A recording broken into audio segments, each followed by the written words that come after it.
দেখি আপনার ইসলামিক জ্ঞান কতটা। 4টার মধ্যে কয়টা প্রশ্নের উত্তর দিতে পারেন কমেন্টে জানাতে ভুলবেন না। প্রশ্ন ১। প্রতিদিন ঘুমানোর আগে কোন আয়াতটি পাঠ করলে সারারাত আল্লাহর পক্ষ থেকে একজন ফেরেশতা পাহারাদার নিযুক্ত থাকে? এ. সূরা ইখলাস, বি.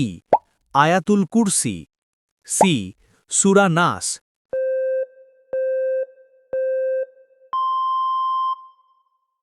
সঠিক উত্তরটি হবে অপশন বি, আয়াতুল কুরসি। প্রশ্ন ২। কোন আমলটি করলে জান্নাতের ৮টি দরজার যে কোনোটি দিয়ে প্রবেশের অধিকার পাওয়া যায়? এ. সুন্দরভাবে অজু করে কালেমা শাহাদাত পাঠ করলে, বি. সারা রাত নফল নামাজ পড়লে, সি. প্রতিদিন দান সদাকা করলে।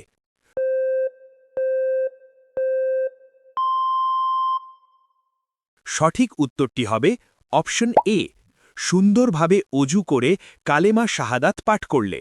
প্রশ্ন ৩। পবিত্র কোরআনের কোন সূরাটি একবার পাঠ করলে পুরো কোরআনের ১/৩ ১০ পারা পাঠ করার সওয়াব পাওয়া যায়? এ. সূরা আল ফাতেহা, বি.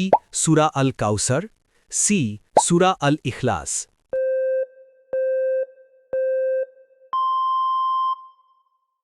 সঠিক উত্তরটা জানার আগে একটা লাইক দাও, নতুন ভিডিও পেতে ফলো বাটনে চাপ দাও। সঠিক উত্তরটি হবে অপশন সি, সূরা আল ইখলাস। প্রশ্ন ৪। জুম্মার দিনে কোন সূরাটি পাঠ করলে 2 জুম্মার মধ্যবর্তী সময় নূর বা আলোয় আলোকিত থাকে? এ. সূরা আল কাহাফ, বি. সূরা আর রহমান, সি. সূরা আল মুলুক।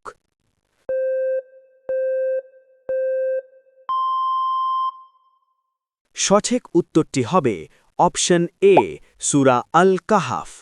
আপনার যদি ঈমান ঠিক থাকে তাহলে কমেন্টে লিখুন আই লাভ ইসলাম।